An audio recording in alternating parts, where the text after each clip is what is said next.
Porque quando eu li o Livro dos Espíritos, né, Uhum, eu descobri a clareza, né, uhum, de visão, a capacidade de entendimento sistemático na época eu já era formado em filosofia e já tinha essa capacidade de abstração e de uhum, raciocínio lógico que a filosofia nos dá, né? E com isso, assim, eu passei a ser um admirador do Allan Kardec de forma incondicional. É claro, existem pessoas, membros do Espiritismo, figuras do Espiritismo, que são de suma importância. Uma pessoa, e hoje, e aí a gente deve se situar no momento atual, que eu admiro muito no Espiritismo, chama-se Paulo Henrique de Figueiredo, que é um pesquisador, assim, abnegado da doutrina e que traz, inclusive, novidades sobre as informações históricas e sobre informações doutrinárias do Espiritismo, que ainda estão que meio que ainda se consolidando dentro do Espiritismo, né? uhum. Algumas pessoas, inclusive, não têm uma certa receio de aceitar algumas propostas que ele traz, mas que para mim faz todo sentido. E o que é mais importante, porque o Espiritismo não é só uma religião, é uma ciência, né? Embora a academia não aceite como ciência, porque Uhum, tem toda essa linha do chamado sobrenatural, do uhum, transcendente.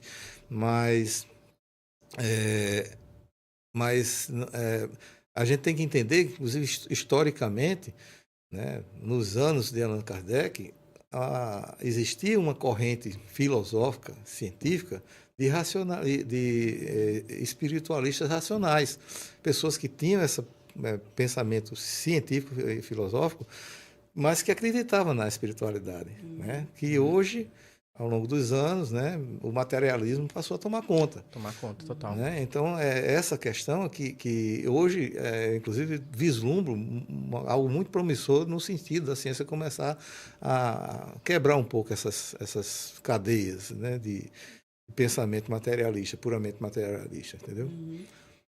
É verdade. A gente vê, a gente estava comentando, né, num dos episódios, que o SUS ele tem feito terapias, Sim, né, já adentrando essa parte espiritualista, né, sim. Uhum. que não fala só apenas da religião em si, mas do cuidado mental e, consequentemente, no cuidado da relação espiritual com o sagrado, com algo que você considere superior a você, seria Isso isso, né? graças à ciência, graças à academia. Por exemplo, a Universidade de Juiz de Fora, em Minas Gerais, tem departamentos de estudos de espiritualidade. Né? Uhum, Tem muita gente hoje se voltando do campo científico, se voltando para o entendimento dessas coisas que, como eu falei, né, que sempre existiram, sempre existirão, mas que a ciência até agora não tem ainda, não tinha e não tem ainda arcabouço suficiente, fundamento suficiente para aceitar como verdade, mas que mais cedo ou mais tarde já está caminhando, né? é verdade. Eu posso dar um exemplo, se vocês quiserem. Por favor. Experiências de quase morte, É EQM. QM. QM, né? Hoje em dia, o que existe de cientista pesquisando sobre isso não está no gibi. Né? Tem um canal, posso falar de canal do YouTube? Pode Claro. falar. Posso. Tem um canal do YouTube chamado Afinal, O Que Somos Nós? É, eu sei, já Que vi. tem uma infinidade, acho que Vários mais de testemunhos, 1000 é. relatos de pessoas que Pois é. experimentaram. E no Brasil, né? No Brasil. Tem alguns do exterior também, mas a maioria brasileiros, né? É, e lá, tá, vamos falar assim de coisa concreta, né? É, por exemplo, alguém que sofreu um ataque cardíaco, né? E eu não sei se é lá que tem esse relato, mas é uma das experiências quase morte que é contada em livros, pesquisas científicas de médicos, neurocientistas e tudo mais. A pessoa sofreu um ataque cardíaco e estava em processo de ressuscitação, né? Ressuscitação cardiorrespiratória. Né? E ele tinha uma prótese, uma dentadura, e na hora do procedimento, o enfermeiro tirou essa dentadura dele e colocou numa mesinha e continuou o processo e tal. Quando ele retornou, as pessoas começaram a procurar onde é que estava a dentadura dele. Parece que o rapaz que tinha tirado tinha saído, não estava lá no lugar. Mas aí ele disse, eu vi quando o rapaz tirou da minha boca e colocou ali naquela mesinha. A pessoa foi lá na mesinha e estava lá. E o cara estava quase morto, né? Parada cardiorrespiratória, o cérebro para de funcionar, né? Isso tem... Em algumas situações, eu fico assim nessa questão da EQM, porque essa questão do cérebro parar realmente. Porque eu vejo assim, porque muitos estudos da EQM falaram em relação a isso, né? Que está fazendo ainda conexões neurais ainda, as últimas, né? Aí fica a minha questão. Já teve algum caso que parou o cérebro mesmo? Então, é aí que porque tá. aí quando para o cérebro, depois do quatro, eu não sou acabou. neurocientista para dizer exatamente como é que essas coisas acontecem de parada cerebral. Mas vamos e convenhamos, o cara está desmaiado, está em coma. Tá de olho fechado. De olho fechado, sem conseguir ver Mas nada. E ele Quem tem... consegue ver essas É coisas? aquela questão, né? porque é o cérebro que comanda tudo ainda, né? Quando Sim. para o cérebro que acaba Tudo todas bem. as funções realmente. Lembrando que Tudo tá bem, tendo uma mas falta aqui, de para o cérebro oxigenação pro funcionar- cérebro, né? Tá tendo uma falta de oxigenação no cérebro nesse momento, né? Também é apóxia, né? Mas, inclusive, existem estudos que dizem que essa apóxia é até o contrário. Quando a pessoa está perto de morrer, existe uma oxigenação do Ventilação, cérebro para tentar ainda Aham. se recuperar, né? E, bom, não é tanto essa questão, né? Vou dar outro relato que aí talvez você consiga perceber um pouco mais a profundidade da coisa. Uma pessoa que estava em coma, essa estava em coma, não estava em parada cardiorrespiratória, estava em coma mesmo, e ela saiu do corpo, se viu no corpo, né? Muitos relatos de EQM demonstram que a pessoa se vê deitada lá, né? E não é só a EQM que tem essa experiência, também tem os sonhos lúcidos também que Viagens apresentam isso astrais, aí, né?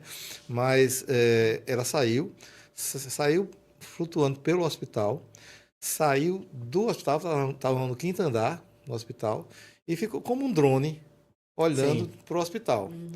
E nessa visão, nesse ângulo de visão que ela estava, ela viu um tênis engalhado na sacada da janela do hospital, que ninguém de dentro do hospital, da janela, de lugar nenhum, conseguia ver, né? E ela, quando retornou do coma, contou que viu esses tênis. O pessoal foi lá, procurou o tênis e achou. Botou um andaime lá e achou o tênis. Aí, pelo amor de Deus, né? Não é nem a questão de estar com o olho fechado, é a questão de não estar nem no lugar. Entendeu? Verdade. É fantástico mesmo. O grande psicólogo Carl Jung, ele relata experiências de deslocamento astral. Ele relata fatos de ter visto, né, Da experiência mesmo, o né? planeta Terra, os continentes e tudo mais, desse jeito.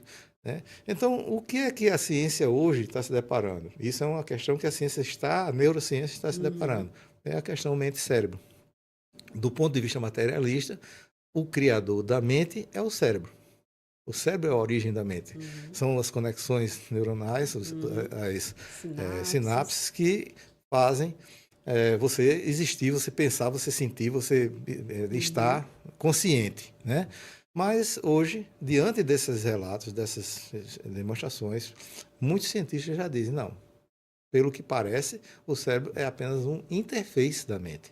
Ou seja, é um instrumento através do qual a mente se manifesta no mundo concreto que a gente está vendo aqui. A grande questão, o dilema é a questão da consciência. Onde é que está essa consciência? Está dentro da mente, do cérebro ou está fora? Essa é a grande pesquisa, exatamente, né? É essa a grande questão. E isso está progredindo, né? Eu não posso dizer quando, mas certamente, em breve, eu diria, talvez 10, 20, 30 anos, não posso dar uma previsão assim, mas acredito que em pouco tempo, em termos de evolução científica, a ciência vai trazer mais novidades a respeito disso. A gente não sabe, né, onde é que realmente fica a alma, né?